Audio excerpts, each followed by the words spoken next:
আজকে আমাদের আলোচ্য বিষয়, আজকে ইউনিট 4 MES 13 ব্লক 1 ইউনিট 4 এর লার্নিং, লার্নার অ্যান্ড ডেভেলপমেন্ট, এই বিষয়ে আমরা আজকে আলোচনা করব।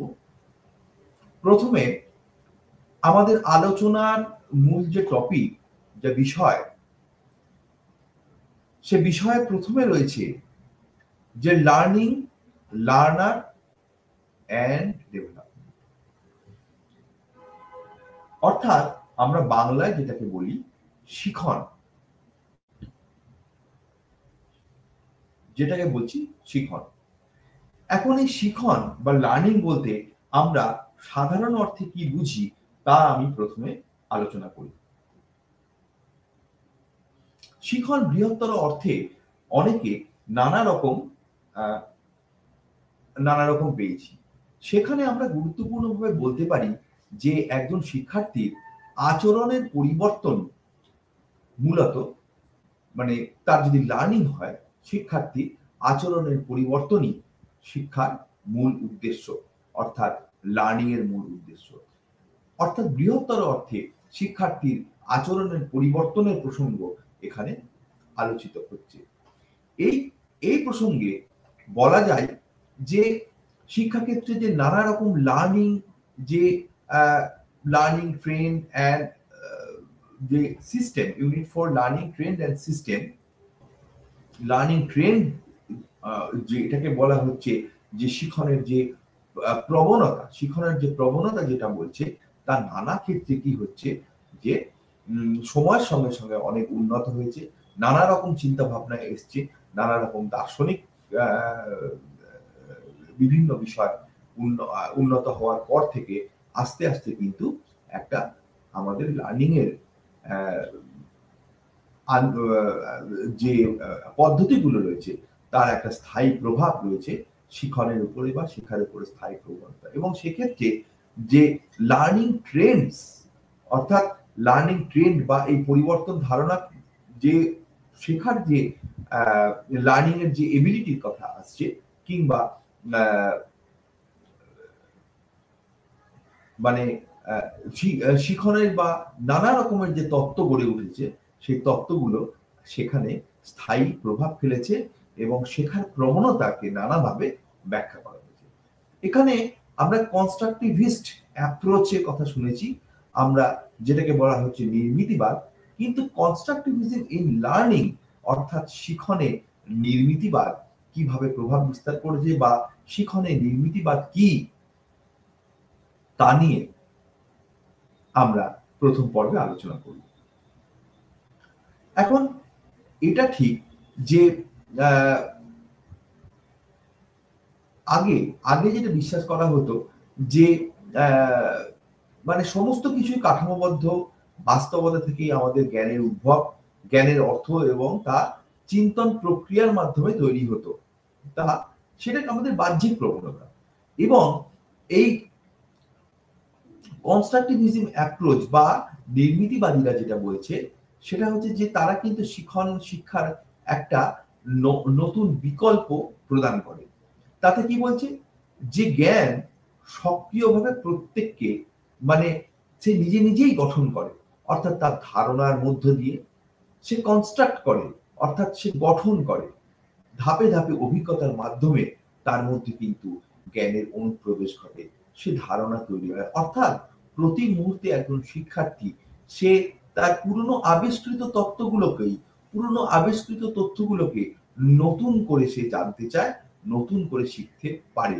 যেরকম একটা প্রাথমিকভাবে যখন জন ডিউয়ের কথা আমি পরে বলবো এই নিয়ে, সেটা হচ্ছে যে একদম প্রাথমিক কালে ভাবে শিশু তার শৈশবে বেড়ে ওঠার মধ্য দিয়ে সে প্রকৃতির সঙ্গে ইন্টারাকশন বা মিথস্ক্রিয়ার মধ্যে দিয়ে সে আস্তে আস্তে নিজেকে যখন মানে প্রকৃতির সঙ্গে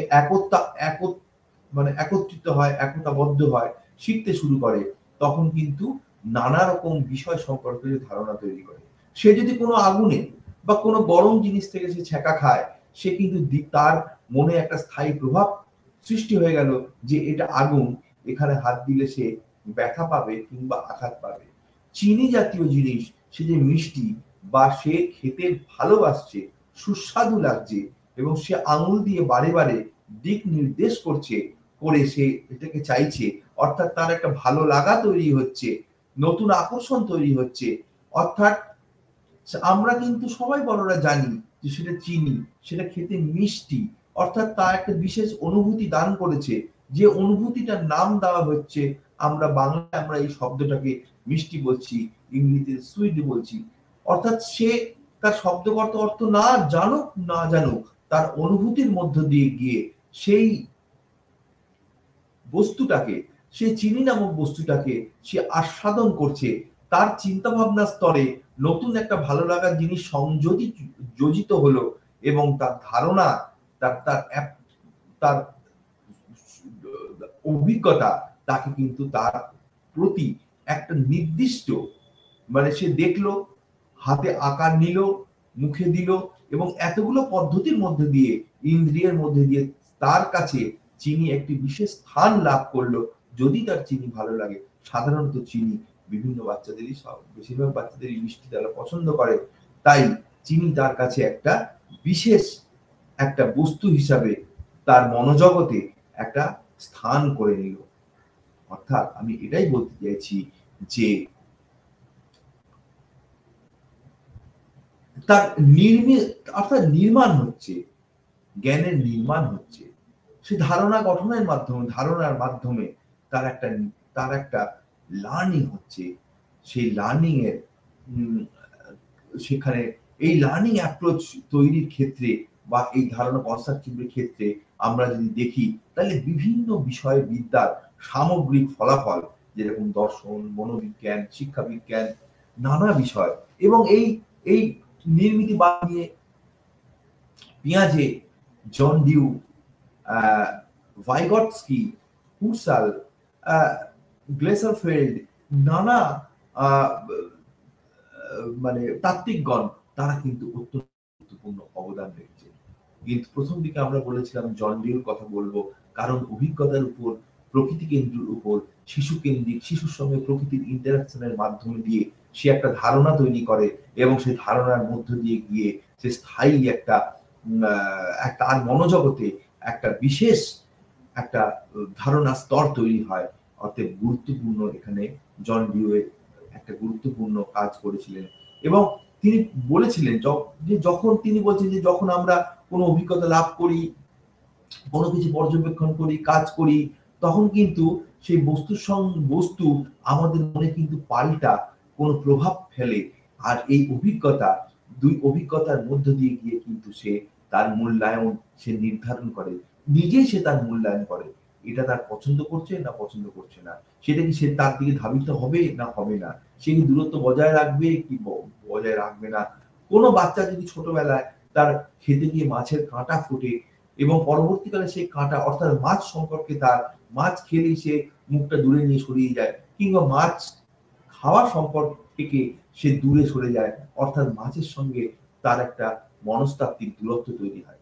এই দূরত্ব তৈরি হচ্ছে তার কারণ সেই খাদ্যবস্তুর সঙ্গে তার একটা খারাপ অভিজ্ঞতা, ব্যাড একটা অভিজ্ঞতা জড়িয়ে রয়েছে। তাই কনস্ট্রাকটিভিজম লার্নিং বলতে গেলে আসলে কনস্ট্রাকটিভিস্ট সেই ধারণা গঠন যা তার মনোজগতে, ব্যক্তির মনোজগতে একটা স্থায়ী প্রভাব ফেলছে। এবং এই জ্ঞান শিক্ষক কিন্তু সরবরাহ করছে না, তার মধ্যে ইন্টারাকশনের মধ্যে দিয়ে তৈরি হচ্ছে। তাই সেটার প্রভাব অনেক বেশি পড়ে। অর্থাৎ নিজে যদি কেউ শেখে, নিজে যদি ধারণা গঠনের মাধ্যমে নিজে থেকে কেউ যদি শিখতে পারে, সে শেখার সর্বোত্তম শেখা হয়। অর্থাৎ আমাদের এটাই উদ্দেশ্য যে কনস্ট্রাকটিভিস্টিক লার্নিং এর মধ্যে লার্নিং কিভাবে ত্বরান্বিত করা যায়। এই নিয়ে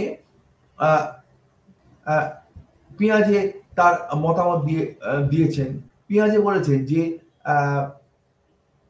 মানে কোন ব্যক্তির বুদ্ধিমত্তা সংগঠিত করবার ক্ষেত্রে, মানে তার ব্যক্তিগত বোঝাপড়া, তার কাঠামো যে সৃষ্টি হচ্ছে, অন্তরে যে কাঠামো সৃষ্টি করছে, সেই প্রক্রিয়া হাতে হাত ধরে চলে। এবং পিয়াজে কিন্তু তার ইন্ডিভিজুয়াল, অর্থাৎ ব্যক্তি একার নিজে নিজে শেখা তার কথা বলেছিলেন, অর্থাৎ self learning, self interaction, self learning এর কথা বলেছিলেন, যেটাকে আমরা ইংরেজিতে র্যাডিক্যাল কনস্ট্রাকটিভিজম বলছি, যেখানে সামাজিক, ঐতিহাসিক এবং সাংস্কৃতিক ঘটনাগুলো কিন্তু মানে সে অতটা তার কিন্তু প্রভাব ফেলছে না, সে মানে ব্যক্তিভাবে সেটা সেলফ লার্নিং এর মধ্যে শিখছে। কিন্তু সামাজিক নির্মিতিবাদ বা কথা বলেছিলেন কিন্তু রাশিয়ান শিক্ষাবিদ এবং মনস্তত্ত্ববিদ লেভ ভাইগটস্কি, তিনি সোশ্যাল কনস্ট্রাকটিভিজমের কথা বলেছিলেন। এই যে কনস্ট্রাকটিভিজমের পরিচিতি সম্পর্কে যেটা বলছিলাম, যে কনস্ট্রাকটিভিজম বা জ্ঞান তার শিক্ষার ক্ষেত্রে নতুন ক্ষেত্রে একটা তত্ত্ব উদ্ভাবন করেছে, এবং এইটা প্রশ্ন করছে যে মানে একজন ব্যক্তি কিভাবে জ্ঞান অর্জন করছে। আমি সেটাই বললাম, তোমাদের বিস্তারিত ব্যাখ্যা করলাম যে প্রথাগত জ্ঞান একটা থাকছে, যেখানে সে শিখছে, তাকে পড়ানো হচ্ছে। আর একটা হচ্ছে যে কিন্তু সে বিকল্পভাবে সে কিন্তু শিখছে, এগোচ্ছে, এবং বিভিন্ন তাত্ত্বিক, জে পিয়াজে, John Dewey, Lev Vygotsky, Husserl, Joseph নাভার, তারা কিন্তু কনস্ট্রাকটিভিজমের বিভিন্ন রকমের দর্শনের কথা দিয়েছেন। এবার কনস্ট্রাকটিভিস্ট শিক্ষার বৈশিষ্ট্যগুলো নিয়ে আমরা আলোচনা করছি। কিরকম, যে এই যে তার সেলফ নিজে নিজে সে শেখার প্রবণতা তৈরি হচ্ছে, নিজে নিজে শিখছে, তাতে তার এই নির্মিতিবাদ, আমি এখানে কনস্ট্রাকটিভিস্ট কথাটাই লিখেছি, বাংলায় যেটাকে বলা হচ্ছে নির্মিতিবাদ, বা অনেকে নির্মিতিবাদ বা গঠনবাদ এরকম বলছে, নির্মিতিবাদের। তো কনস্ট্রাকটিভিস্ট অর্থাৎ গঠন হচ্ছে, নির্মাণ হচ্ছে। এই এই যে বৈশিষ্ট্য, কি বৈশিষ্ট্য, যে শিক্ষার্থীরা নিজেরাই বোঝাপড়া গঠন করে। একটু আগে আমি ভাইগটস্কির কথা বলছিলাম, সেটা আমি একটু পরে আসছি, এর পরেই আসছি। নিজেরাই বোঝাপড়া গঠন করে, অর্থাৎ নিজে নিজে বস্তুর সঙ্গে সংঘর্ষ করে, সংঘর্ষ শব্দটা বলা ঠিক হবে না, মানে হ্যাঁ কোথাও সংঘর্ষ, আবার বস্তুর সঙ্গে ইন্টারাকশন করে, সমাজের সঙ্গে ইন্টারাকশন করে, কিংবা নিজে নিজে ইন্টারাকশন করে সে কিন্তু একটা ধারণা গঠন করছে। দুই, এই শিক্ষার্থীর ভিত্তি হলো শিক্ষার্থীর বর্তমান বোঝাপড়া, অর্থাৎ সে বোঝাপড়া, সে জানার এই মুহূর্তে কোন স্তরে রয়েছে তার উপরে তার ধারণা চেঞ্জ।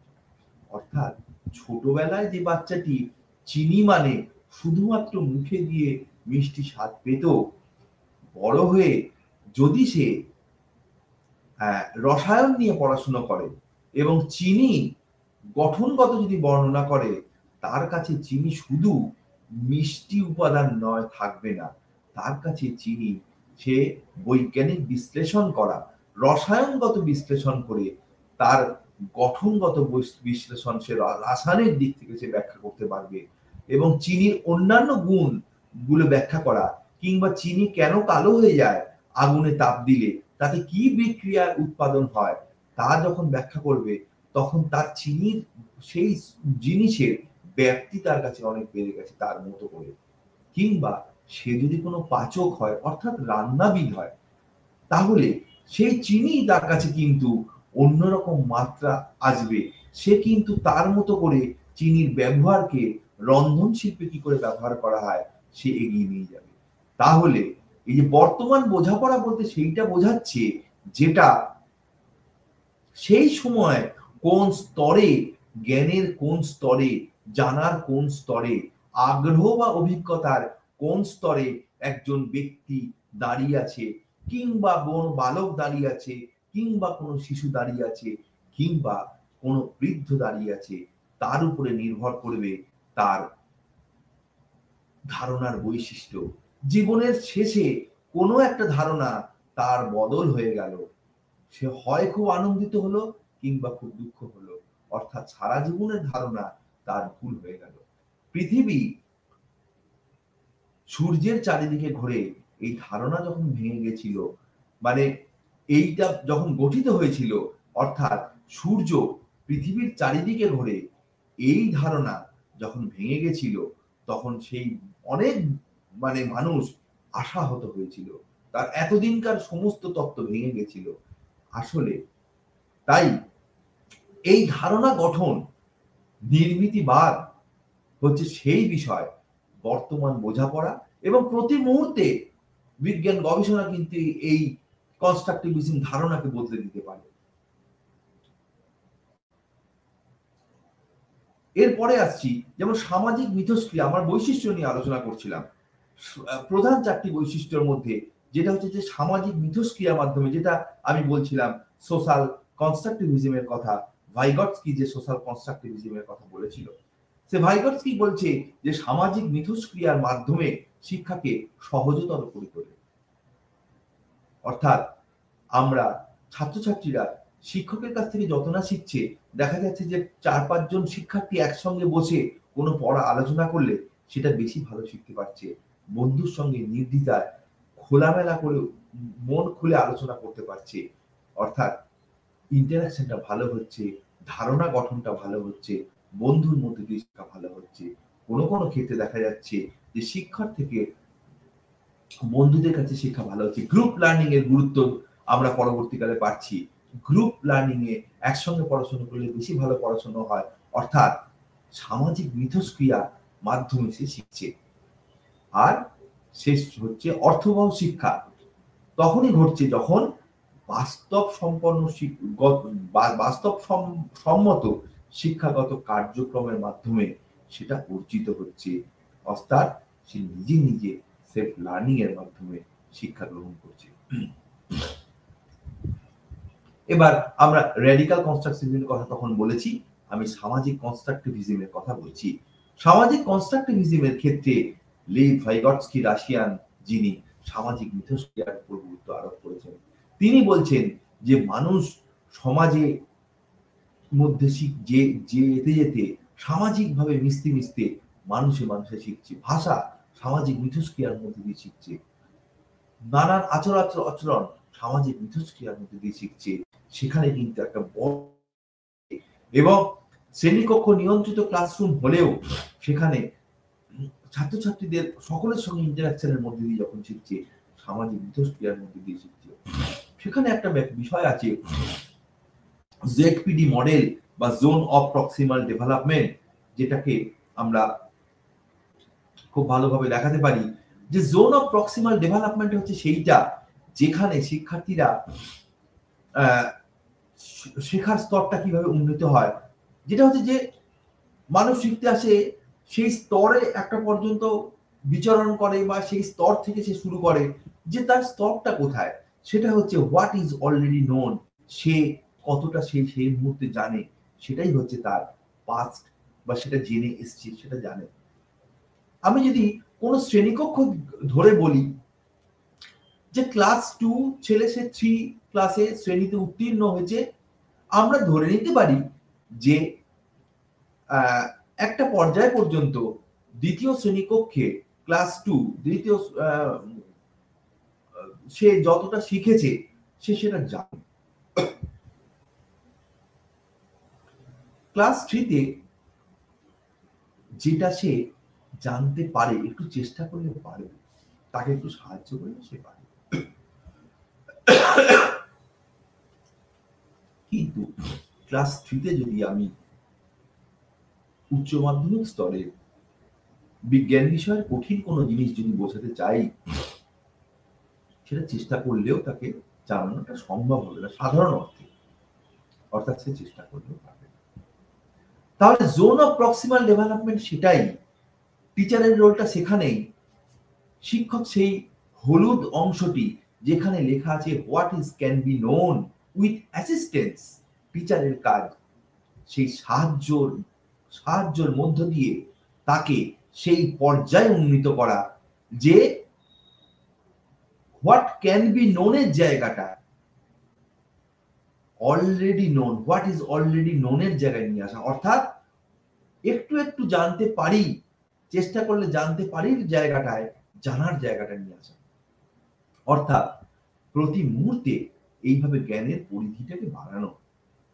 অর্থাৎ শিক্ষকের সহায়তায় যেটা সে জানতে চাইছে, অর্থাৎ হলুদ চিহ্নিত অংশটি আমাদের এখানে একটা হালকা সবুজ, হলুদ এবং হালকা কমলা বা ওটাকে বলা হচ্ছে বিস্কুট রঙের, হালকা রঙের একটি অংশ আছে।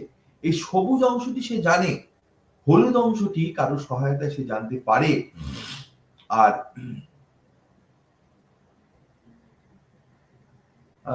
আরো ডান দিকে হালকা অংশটি সেটা চেষ্টা করলেও জানতে পারছে না। যখন সে মধ্যবর্তী অংশে অর্থাৎ হলুদ অংশে উন্নীত হবে, অর্থাৎ সে কারোর সহায়তায় জানতে পারলো, তখন পরের অংশটি তার কাছে আবার একটা ক্ষেত্র তৈরি হলো, যেখানে আবার কারোর সাহায্যে জানতে পারে। এইভাবে ভাইগটস্কি তার জোন অফ প্রক্সিমাল ডেভেলপমেন্টকে ব্যাখ্যা করেছে, যে ব্যাখ্যার মধ্যে দিয়ে শিক্ষার্থীরা আস্তে আস্তে সে শেখার পর্যায়ে এগোয়।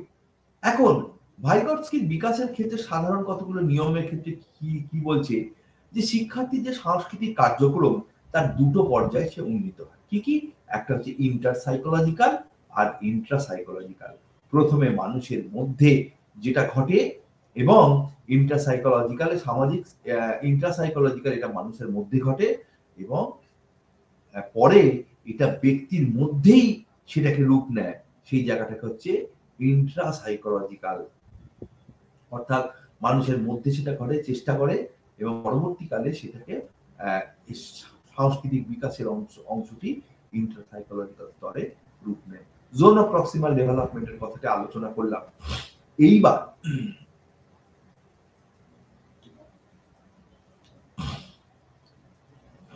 কনস্ট্রাকটিভিজম লার্নিং অ্যাপ্রোচের ক্ষেত্রে হিউম্যান কনস্ট্রাকটিভিজমের কথাও বলা হচ্ছে, যেখানে এই পর্যায়ে শিক্ষাগত প্রভাব নিয়ে যেখানে আলোচনা করা হচ্ছে। ব্রফি একজন শিক্ষাবিদ, যিনি বলছেন যে শিক্ষার্থীরা শিক্ষকের কাছ থেকে প্রত্যক্ষভাবে নয় পরোক্ষভাবে একটা ইনপুট গ্রহণ করে, কিন্তু সেটা অনুকরণ করে না। কিন্তু যখন সে নিজে সক্রিয়ভাবে বোঝবার চেষ্টা করে, তখন কিন্তু একটা অ্যাক্টিভ পার্টিসিপেন্ট থাকে, এবং এই অ্যাক্টিভ পার্টিসিপেন্ট তার পূর্ববর্তী জ্ঞানের সঙ্গে ধারণার সঙ্গে সম্পর্ক তৈরি করে। অর্থাৎ সে নিজে ইচ্ছায় যখন শিখবে, তখন সে ভীষণ ভালোভাবে, চরম ভালোভাবে সে শিখতে পারবে, নিজের ইচ্ছায় শিখতে পারবে। এবং এই নির্মিতবাদের শিক্ষার মধ্যে তাহলে এখানে অথেন্টিক লার্নিং টাস্ক বা অর্থবহ শিক্ষা কার্যক্রমের কথা আসছে। অর্থাৎ শিক্ষা কার্যক্রম যেখানে অর্থবহ হচ্ছে, অর্থাৎ জীবনের সঙ্গে প্রয়োজনীয় বাস্তব জীবনে প্রয়োজনীয় পরিস্থিতিতে ব্যবহার করা যায়, দক্ষতার সঙ্গে তার সম্পর্কিত। আমাদের ন্যাশনাল কারিকুলাম ফ্রেমওয়ার্ক জীবনের শিক্ষাকে বলেছেন জীবনের সঙ্গে সম্পর্কিত হবে। সে বাড়ির পাশের তার যে পরিবেশে মানুষ, সেই পরিবেশের সঙ্গে সে সম্পৃক্ত শিক্ষাকে সে ধারণ করবে। এবার এই নির্মিতবাদ শিক্ষা কার্যক্রম পরিকল্পনার সময় যখন কার্যক্রম পরিকল্পনা করা হয়, তার নানা রকম তার নিম্নলিখিত কাজ করতে হয়। কি? সেটা হচ্ছে যে এমন ভাবে কার্যক্রম পরিকল্পনা করতে হবে যাতে লক্ষ্য এবং ফলাফল সে পায়, এবং লক্ষ্য এবং ফলাফলগুলোকে এমন ভাবে নির্ধারণ করতে হবে যে বাস্তব জীবনের সমস্যার উপর কেন্দ্রীভূত হয়।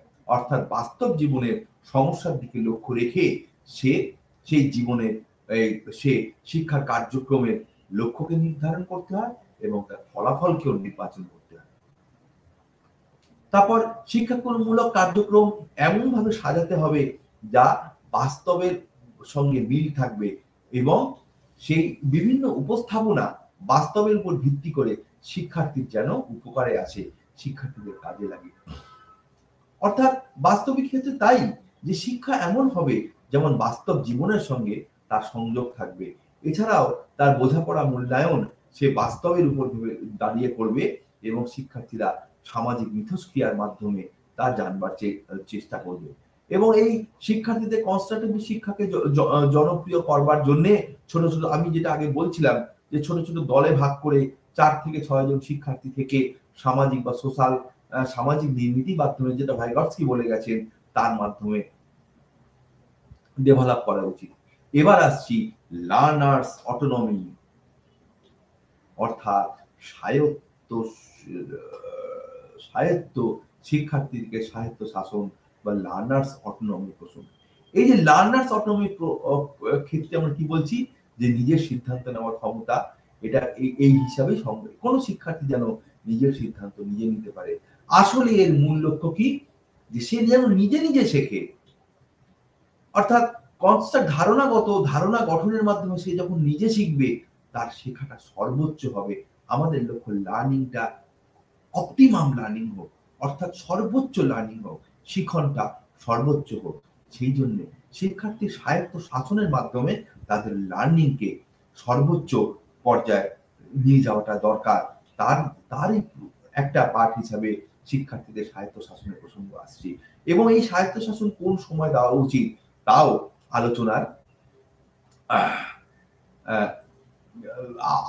আলোচনার জায়গায় আসে আর কি। এবার স্বায়ত্ত শাসনের উদ্দেশ্যটা কি? স্বায়ত্ত শাসনের উদ্দেশ্য হচ্ছে শিক্ষার্থীদের আত্মমর্যাদা, আত্ম উন্নতি এবং আত্মবোধ বৃদ্ধি। আব্রাহাম ম্যাসলো এর কথা বলেছেন। এবং শিক্ষার্থীদের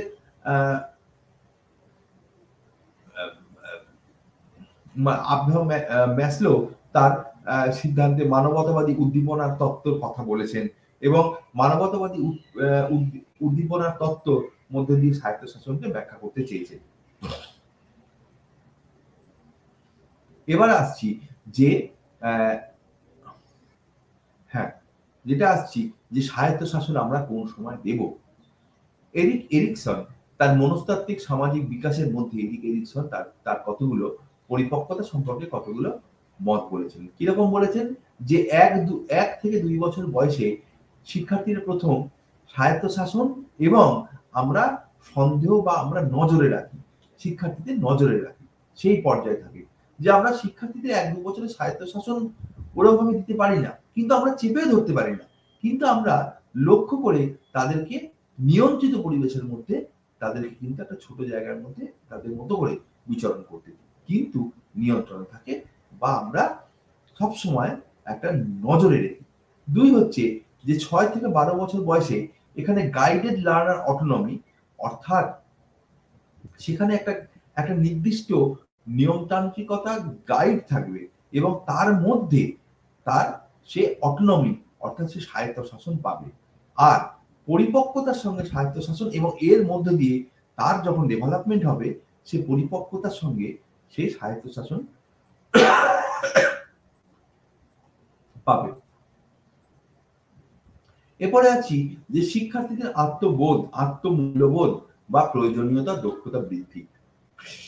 শিক্ষার্থীদের আত্মমূল্যবোধ বিকাশের ক্ষেত্রে, এই উদ্দেশ্য ক্ষেত্রে আত্মবিশ্বাসের বাড়ানোর ক্ষেত্রে স্বায়ত্তশাসন অত্যন্ত গুরুত্বপূর্ণ একটি জিনিস, অর্থাৎ যেটা যে সে নিজে নিজে শিখবে, নিজের আগ্রহে শিখবে। তাই জন্য কঠিন বন্ধনের মধ্যে থেকে আবদ্ধ করে না রেখে তাকে একটা নির্দিষ্ট নিয়মতান্ত্রিকতার মধ্যে ছেড়ে তাকে শেখানোর প্রসঙ্গ আসছে learning, LLL, life long learning বা আজীবন শেখা। এই আজীবন শেখা অর্থাৎ লাইফ লং লার্নিং, রামকৃষ্ণ বলেছিলেন যে যাবৎ বাঁচি তাবৎ শিখি, যতদিন বাঁচি ততদিন শিখি। শেখাটা জ্ঞানে অজ্ঞানে, জেনে অজানায় শেখাটা চলতেই, কারণ কনস্ট্রাকটিভিজম অ্যাপ্রোচ, ধারণা গঠন, সবসময় আমাদের ইন্দ্রিয় খোলা, প্রতি মুহূর্তে আমাদের প্রতি ইন্টারাকশন হচ্ছে, মিথস্ক্রিয়া হচ্ছে। তাই লাইফ লং লার্নিং এর কথাটা তো আরো নিয়ন্ত্রিত, আরো সেটাকে নিয়ন্ত্রণ করে শেখানো হয়, লাইফ লং লার্নিং সে শেখে। কিন্তু বক্তব্য হচ্ছে যে লাইফ লং লার্নিং এর একটা দিক কথা হচ্ছে সে কিন্তু সারা জীবন কোনো না কোনো ভাবে শিখবেই, শিখে যাবে। এটার জন্য এই লাইফ লং লার্নিং এর জন্য যেটা প্রয়োজন সেটা হচ্ছে তার বাস্তবসম্মত লক্ষ্য নির্ধারণ, তার অর্জিত জ্ঞান এবং দক্ষতা, সে যে ইতিমধ্যে যে পেয়েছে সেইটা, এবং তার মধ্যে তথ্য খুঁজে পাওয়ার দক্ষতা, সেইটা থাকতে হবে। এবং তার মধ্য দিয়ে গিয়ে সে লাইফ লং লার্নিং সে অর্জন করবে বা সে পাবে। এবং এখানে শিক্ষকদের কি ভূমিকা বা পদক্ষেপ? শিক্ষকদের ভূমিকা হচ্ছে যে শিক্ষার্থীদের লক্ষ্য অর্জনের সে সময়সীমা নির্ধারণ করবে। শিক্ষক শিক্ষার্থীদের তাদের উৎসাহিত করবে। শিক্ষক উৎসাহিত করবে এবং শিক্ষার্থীদের পছন্দ করতে এবং মানে শিক্ষক যে বিষয়টা পড়াবেন, কোন বিষয়টা পড়াবেন সেটা শিক্ষার্থীদের উৎসাহিত করবেন এটাই যে বিষয় ভিত্তিক শিক্ষাগত লক্ষ্য অর্জন করতে এবং কেন অর্জন করবে, কোনটা পড়বে, কি রুট বা কি রুট ম্যাপ ধরে সে পড়বে মানে নির্বাচন করতে পারে শিক্ষার্থীরা এবং সেই অনুযায়ী অনুসরণ করতে পারবে। কিন্তু কেন একজন শিক্ষার্থী এটা পড়তে চাইছে, কেন এই বিষয় ভিত্তিক অর্জন করতে চাইছে, তার পছন্দের কারণ তাকে ব্যাখ্যা করতে হবে। তারপর শিক্ষার্থীকে এখানে শিক্ষক উৎসাহিত করবেন যে স্বনির্বাচিত লক্ষ্য অর্জনের জন্য কার্যক্রম পরিচালনা করতে নানা রকম সাহায্য করতে পারে এবং তার লক্ষ্য অর্জনের জন্য শিক্ষক কিন্তু তাকে উৎসাহিত করবে এবং শিক্ষার্থী তার বিষয়ভিত্তিক লক্ষ্যগুলি স্কুল ডায়েরিতে সে লিখতে বলবে। লক্ষ্য অর্জন কদিনে তুমি করতে পারবে সময়সীমা তার নির্ধারণ করবে এবং প্রতি সপ্তাহে বা প্রতি নির্দিষ্ট সময় অন্তর, প্রতি 15 দিন অন্তর তার মূল্যায়ন শিক্ষক করবে। এবার নির্দেশিত শিক্ষা বা স্বশিক্ষার প্রসঙ্গে আসছি, যেটাকে আমরা বলছি যে গাইডেড লার্নিং। গাইডেড লার্নিং বিষয়টা কি? যে নির্দেশিত শিক্ষা। এটা আংশিকভাবে শিক্ষক কেন্দ্রিক কিন্তু মূলত শিক্ষার্থী কেন্দ্রিক কিন্তু একটা কৌশল, যেখানে যে এই একটা শিক্ষার্থী স্বাধীনভাবে মানে তার শিখতে চেষ্টা করছে কিন্তু পুরোপুরি নয়, তার একটা গাইড থাকছে। হোসেন-সাইন এটা 1988 সালে 6টি গাইডেড লার্নিং এর প্রসঙ্গে পদ্ধতি নিয়ে আলোচনা করেছেন। কি কি? সেটা হচ্ছে যে শিক্ষার্থী যে আগের যে কাজ করেছে, পূর্বের যে কাজ করেছে তার পর্যালোচনা করা এবং প্রয়োজন হলে পূর্বের কাজের যথেষ্ট দক্ষতা বা তার সাফল্য অর্জন করলে তবে বা পারদর্শিতা অর্জন করলে প্রয়োজন হলে পরবর্তী বিষয় তাকে শেখানো হবে। 2 নম্বর, নতুন বিষয় উপস্থাপনা করা। 3, নির্দেশিত অনুশীলন প্রদান করা, অর্থাৎ ইনস্ট্রাকশনের মাধ্যমে তাকে অনুশীলন দিতে হবে এবং অনুশীলন করাতে হবে। 2 হচ্ছে তার ফিডব্যাক বা প্রতিক্রিয়া প্রদান করবে এবং শিক্ষার্থীর উত্তর অনুযায়ী তাকে সংশোধন করতে হবে। এরপরে হচ্ছে শিক্ষার্থীকে স্বাধীন অনুশীলন করতে দিতে হবে এবং কিছু অনুশীলনী দিতে হবে, স্বাধীন অনুশীলনের সুযোগ দেওয়া এবং সবশেষে এই অনুশীলন করার ক্ষেত্রে সপ্তাহে পাক্ষিক 15 দিন অন্তর কিংবা 1 মাস অন্তর তার মূল্যায়ন করা বা মূল্যায়নের প্রসঙ্গ আসছে। এখানে নির্দেশিত শিক্ষার সময় শিক্ষাকে যখন সে গাইড করবে তখন নির্দিষ্ট কতগুলি পদক্ষেপ নিতে হবে। কি কি পদক্ষেপ? যেমন শিক্ষার্থীদের জন্য শেখার যে কাজকে নির্ধারণ করতে হবে তা খুব কঠিন হলে চলবে না, অর্থাৎ শিক্ষার্থীদের পারদর্শিতার একেবারে বাইরে তা করলে হবে। আবার খুব সহজ বিষয় সেটা যে জানে তা করলেও হবে, অর্থাৎ কাঠিন্যতার স্তর অনুযায়ী সে যতটা জানে তার থেকে একটু বেশি, সে যতটা পারে তার থেকে একটু বেশি, অর্থাৎ আমি সেই জোন অফ প্রক্সিমাল ডেভেলপমেন্টের জায়গায় যাচ্ছি, যেখানে কারো সাহায্যে বা একটু চেষ্টা করলে, একটু দেখিয়ে দিলে, একটু সাহায্য করলে সে পারবে, এমন লক্ষ্যকে সামনে নির্ধারণ করতে হবে। 2, শিক্ষার্থীদের প্রশ্ন করা যে তারা কি করবে, কিভাবে করবে, কোথায় প্রয়োজনীয় তথ্য পাবে এবং কোন কোন পদক্ষেপ তারা গ্রহণ করবে, এই নিয়ে শিক্ষার্থীদের প্রশ্ন করবে। কোনো একটা কাজ দিলে শিক্ষক জেনে নেবে যে তোমরা কিভাবে করবে কাজটা, কি কোশ্চেনিয়ার তৈরি করবে, কোথায় তুমি সাহায্য নেবে, অর্থাৎ শিক্ষার্থীদের নির্দেশ কথা গাইডের প্রসঙ্গটা কিন্তু উঠে আসছে। এর পরের পদক্ষেপ হচ্ছে যে শিক্ষার্থীদের ভুল এবং অস্পষ্ট ধারণাগুলিকে চিহ্নিত করতে হবে এবং প্রয়োজনে তাকে পুনরায় শেখানো দরকার আছে। শিক্ষার্থীদের 4 হচ্ছে শিক্ষার্থীদের প্রতিক্রিয়াকে গ্রহণ করতে হবে, শিক্ষার্থীরা প্রতিক্রিয়া প্রদান করবে, শিক্ষার্থীদের কাছ থেকে জানতে চাওয়া হবে যে তারা যে ভুলগুলো চিহ্নিত করছে সেটা কিভাবে তারা সংশোধন করবে, বা তাদের যে ভুলগুলো হচ্ছে তারা কিভাবে সংশোধন করবে সে বিষয়েও শিক্ষক আলোচনা করবে শিক্ষার্থীদের সঙ্গে। আর সবচেয়ে শেষে হচ্ছে আমরা যে 6টা পয়েন্ট আলোচনা করছি তার নির্দেশিত পদক্ষেপে 5টা পয়েন্ট আলোচনা করছি। তার 6টা পয়েন্ট আলোচনা, তার 5 নম্বর হচ্ছে যে শিক্ষার্থীরা স্বাধীনভাবে যে শিখছে তার সক্ষম অভিজ্ঞতা যে পাবে, সেই সক্ষম অভিজ্ঞতা যে প্রদান করবে তার মধ্যে শিক্ষার্থীদের আত্মবিশ্বাসকে আরো উন্নত করা। এবং সর্বশেষে 6 নম্বর হচ্ছে যে নিশ্চিত করতে হবে যে শিক্ষার্থীরা ধীরে ধীরে স্বাধীন শিক্ষার দিকে এগিয়ে যাচ্ছে।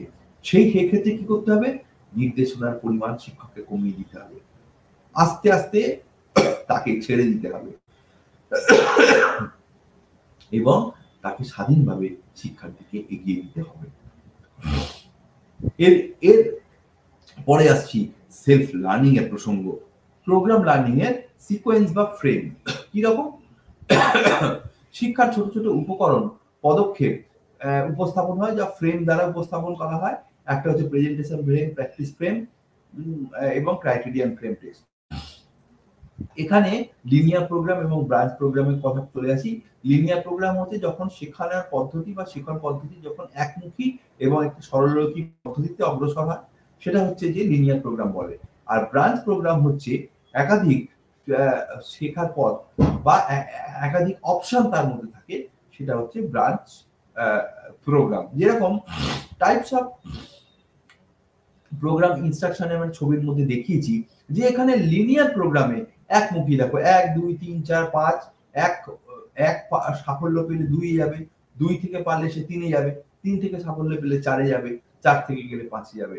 কিন্তু ব্রাঞ্চিং প্রোগ্রামের মধ্যে 1 থেকে 2 এ গেলে সাফল্য 2 যাবে, 2 থেকে 3 এ যাবে, 3 থেকে 4 এ যাবে, 4 থেকে সে যদি মনে করা হয় যে তাকে আবার টেস্টে পাঠানো হবে বা সে টেস্টে যাবে, তাহলে সে আবার টেস্টে অর্থাৎ ডান দিকে ঘুরে সে টেস্টে চলে যেতে পারে এবং টেস্ট করার পর 4A 4B এই দুটোতে ভাগ হয়ে যেতে পারে। আবার 4 থেকে 5এও পাঠিয়ে নেওয়া যেতে পারে।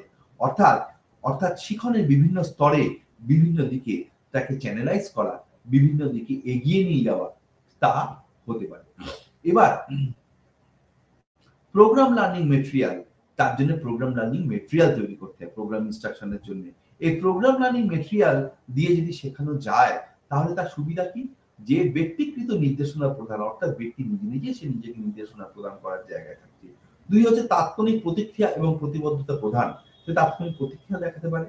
এরপরে হচ্ছে যে বিভিন্ন দক্ষতা স্তরে শিক্ষার্থীদের জন্য সমান উপযোগী, কারণ একটা স্তরে দক্ষতা অর্জন করলে সে আরেকটি স্তরে যাবে। তারপর হচ্ছে স্বশিক্ষা এবং পুনঃশিক্ষা সমর্থন, অর্থাৎ সেলফ লার্নিং কে সে সমর্থন করবে, আবার প্রয়োজনে সে পুনঃশিক্ষা বা পরবর্তী শিক্ষা স্তরে সে উন্নত করতে পারে। কেলার সেখানে পার্সোনাল সিস্টেম ইনস্ট্রাকশনের কথা বলেছে, যেখানে 5টা পিএসআই প্রোগ্রাম ইনস্ট্রাকশনের বা সিস্টেম অফ ইনস্ট্রাকশনের 5টা কথা আছে। মাস্টারি, স্বগতি, লিখিত শব্দের উপর গুরুত্ব, সহপাঠী তত্ত্বাবধান এবং লেকচার, এই 5টি বিষয়ের উপরে এই পদ্ধতিটি দাঁড়িয়ে আছে। পার্সোনালাইজ সিস্টেম ইনস্ট্রাকশন, সিস্টেমাইজ ইনস্ট্রাকশনের সুবিধা কি? যে শিক্ষার্থীদের এখানে শেখার হার বৃদ্ধি করে। তারপরে হচ্ছে শিক্ষার্থীদের মধ্যে উদ্দীপনা এবং দায়িত্বশীলতা বৃদ্ধি করে, স্বশিক্ষা এবং মিথস্ক্রিয়া প্রবৃদ্ধি হয় এবং প্রোগ্রাম ইনস্ট্রাকশনের মধ্য দিয়ে গিয়ে সে ব্যক্তি তার উচ্চ মনোযোগ তৈরি করতে পারে, ব্যক্তিগত দায়িত্ব তৈরি করতে পারে এবং শিক্ষার্থীদের স্বগতি অনুসারে সে শিখতে পারে। এবং শিক্ষার্থীদের মধ্যে আমি অনেক গবেষণায় দেখিয়েছে যে শিক্ষার্থীদের মধ্যে একটা উদ্দীপনা তৈরি করে, তাকে আরো দায়িত্বশীল করে তোলে এবং তার মিথস্ক্রিয়া এবং নিজে নিজে শিক্ষার প্রবণতা অনেক বৃদ্ধি করে। এবার আসছে ভার্চুয়াল ক্লাসরুম। মাল্টিমিডিয়া প্রযুক্তি ব্যবহার করে শিক্ষার্থীদের জন্য উপলব্ধ নানা ভিডিও, অ্যানিমেশন, সাউন্ড, কম্পিউটার এসব একত্রিত ব্যবহার করে ভার্চুয়াল ক্লাসরুম, অর্থাৎ যে ক্লাসরুম ভার্চুয়াল, যে ক্লাসরুম হাতে হয়তো ধরা যাচ্ছে না, এই এই এই কম্পিউটারের যুগে, মাল্টিমিডিয়া টেকনোলজির যুগে ভার্চুয়াল ক্লাসরুম আরো বেশি করে আলোচিত হচ্ছে এবং শেখার উপায় হিসেবে বর্ণনা হচ্ছে। ভার্চুয়াল শব্দটার মধ্যে, ভার্চুয়ালের মধ্যে এই কম্পিউটার যোগাযোগ, আন্তঃযোগাযোগ নেটওয়ার্ক, এই বিষয়গুলো রয়েছে এবং এর মধ্যে দিয়ে গিয়ে শেখানোর পরিবেশ, সফটওয়্যার ব্যবহার উপযোগী তৈরি করা হয় এবং ইন্টারনেটের মাধ্যমে এই ভার্চুয়াল ক্লাসরুমকে তৈরি করা হয়। ভার্চুয়াল ক্লাসরুমের বৈশিষ্ট্য কি? একটি একটা প্রশ্ন উত্তর কার্যক্রম, অর্থাৎ ভার্চুয়াল ক্লাসরুম একটি উল্লেখযোগ্য বৈশিষ্ট্য হচ্ছে, উল্লেখযোগ্য বৈশিষ্ট্য অর্থাৎ ফেস টু ফেস, মুখোমুখি, ফেস টু ফেস শেখার জায়গা virtual classroom. Face to face, শ্রেণীকক্ষে মুখোমুখি দেখা হয়, কিন্তু আলোচনা করা হয়, কিন্তু হ্যাঁ, এবং এই ফেস টু ফেস এখানে শিক্ষার্থীদের আলোচনার একটা জায়গা থাকে। আর একটা কি হচ্ছে যে ভার্চুয়াল ক্লাস অ্যাসাইনমেন্ট, পরীক্ষা, লেকচার এসব প্রকাশের সুযোগ দেওয়া হয়। ভার্চুয়াল ক্লাসরুম কিন্তু মধ্যে মানে যেরকম ভিডিও রেকর্ডিং এর মাধ্যমে যেরকম শেয়ার্ড হোয়াইট বোর্ড আছে, যেখানে মানে ভার্চুয়াল ক্লাসরুমের সফটওয়্যার ছবি প্রদর্শন করা যায়, তারপর হচ্ছে ভিডিও ক্যাসেট রেকর্ডারের ব্যবস্থা থাকছে এবং এই ভার্চুয়াল ক্লাসরুমের মধ্য দিয়ে ভার্চুয়াল ক্লাসরুমের বৈশিষ্ট্য বলি, যে ভার্চুয়াল ক্লাসরুমের বৈশিষ্ট্য হচ্ছে যে বললাম প্রশ্ন উত্তর কার্যক্রম, লেখালেখি কার্যক্রম, শিক্ষার্থীদের উপস্থাপনা, বিতর্ক, রোল প্লে, নানা রকম উপস্থাপন করা যায়। ভার্চুয়াল ক্লাসরুমে যেটা আগে বললাম যে পাঠ্য বই, শেয়ার, হোয়াইট বোর্ড এবং ভিডিও কনফারেন্সের মাধ্যমে করা যায়। ভার্চুয়াল ক্লাসরুম, আচ্ছা, এই ভার্চুয়াল ক্লাসরুম যে সিস্টেম, এবার আসছি হোয়াট ইজ সিস্টেম বা শেখার সিস্টেম, যেটাকে আমরা সিস্টেম অ্যাপ্রোচের কথা বলছি। এই সিস্টেম হচ্ছে একটি বৃহত্তর কাঠামো যা উপসিস্টেমের সমন্বয়ে গঠিত। সিস্টেম হচ্ছে একটা আন্তঃসম্পর্কিত এবং একে অপরকে সমর্থন করে, যেরকম মানব দেহ, মোবাইল, ঘড়ি, গাড়ি, এগুলো প্রত্যেকটাই কিন্তু একটা সিস্টেমের অঙ্গ। সিস্টেমের ধারণা কি? ইনপুট, প্রক্রিয়া হয় এবং আউটপুট। শিক্ষা সিস্টেমের কাজ কি?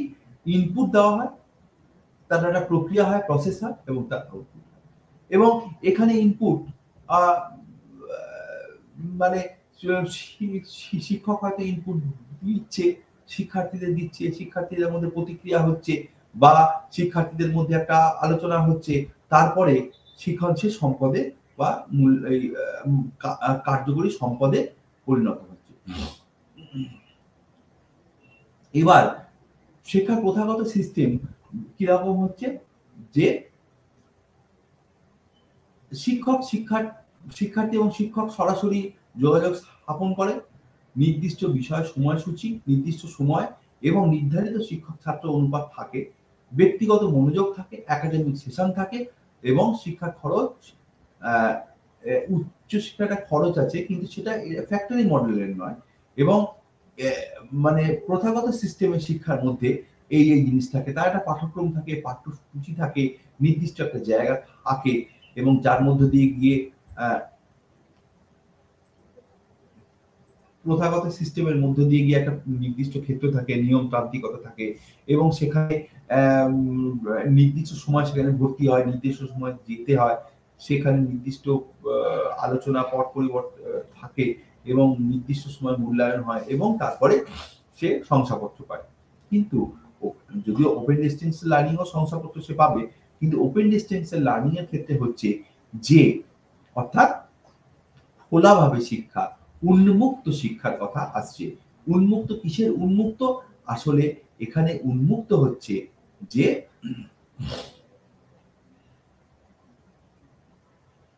উন্মুক্ত শিক্ষা অর্থাৎ সময়ের উন্মুক্ততা, তারপর হচ্ছে বেশ কিছু ক্ষেত্রে বাধ্যবাধকতা কম থাকছে এবং পরবর্তীকালে এই উন্মুক্ত শিক্ষার পরে আসছে আজীবন শিক্ষা সিস্টেম বা লাইফ লং লার্নিং সিস্টেম, অর্থাৎ প্রথমে ফর্মাল শিক্ষা, ডিস্টেন্স শিক্ষা এবং আজীবন শিক্ষা।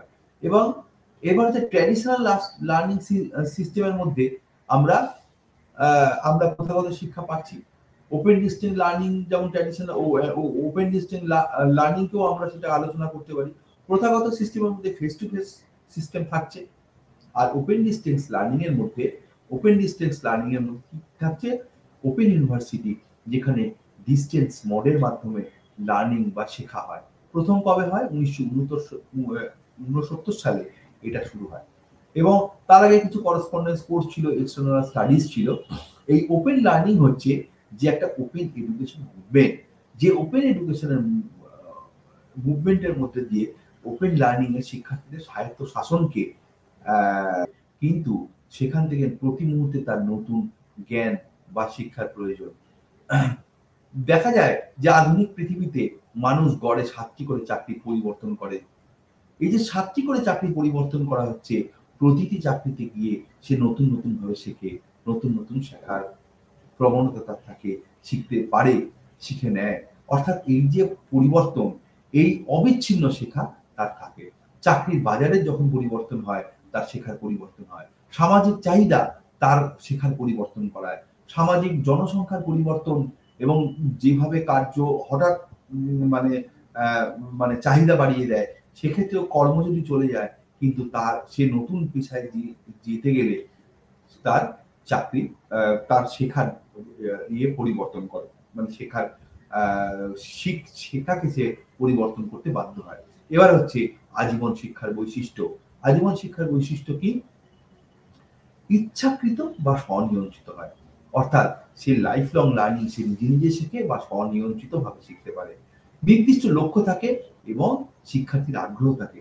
শিক্ষার্থীর আগ্রহ যদি না থাকে, সে কিন্তু শিখতে পারবে না। অর্থাৎ life long learning, self learning, নিজে নিজে শেখা। তারপরে শেখার পদ্ধতি, সময়, তার স্থান এবং শিক্ষণ সামগ্রিক সম্পর্কে তার নিয়ন্ত্রণ যদি না থাকে, তাহলে সে লাইফ লং লার্নিং শিখতে পারবে না। তারপর হচ্ছে বিভিন্ন পরিস্থিতিতে শেখা এবং শেখার কর্মস্থল, বাড়ি, ক্লাব, প্রতিটি জায়গায় সে কিন্তু শিখতে পারে। লাইফ লং লার্নিং কিন্তু সারা জীবন ধরে সে শিখতে পারে। এবং এই লাইফ লং লার্নিং কিন্তু অর্গানাইজ করার দরকার হয়। অর্থাৎ মানুষের শিক্ষা চেতনা, অর্থাৎ শেখা বাস্তব জীবনের সঙ্গে দৃঢ় সচেতনতা থাকলে সে লাইফ লং লার্নিং শিখতে পারবে। লাইফ লং লার্নিং করার জন্য তার দরকার উদ্দীপনা, অর্থাৎ বৃদ্ধ বয়সেও একজন শিখছে, তার 40-50 বছর পেরিয়ে যাওয়ার পরেও সে নতুন করে শিখছে, তার জন্য উদ্দীপনা, অনুকূল পরিবেশ, অনুকূল আত্মধারণ এবং প্রয়োজনীয় দক্ষতার মাধ্যমে সে সারা জীবন সে শিখতে পারে। এবং শেখার যন্ত্রপাতি, গ্রন্থাগার, সক্ষমতা, ব্যাখ্যা করা, এগুলোকে কিন্তু তার প্রয়োজনীয় দক্ষতা তার মধ্যে থাকবে।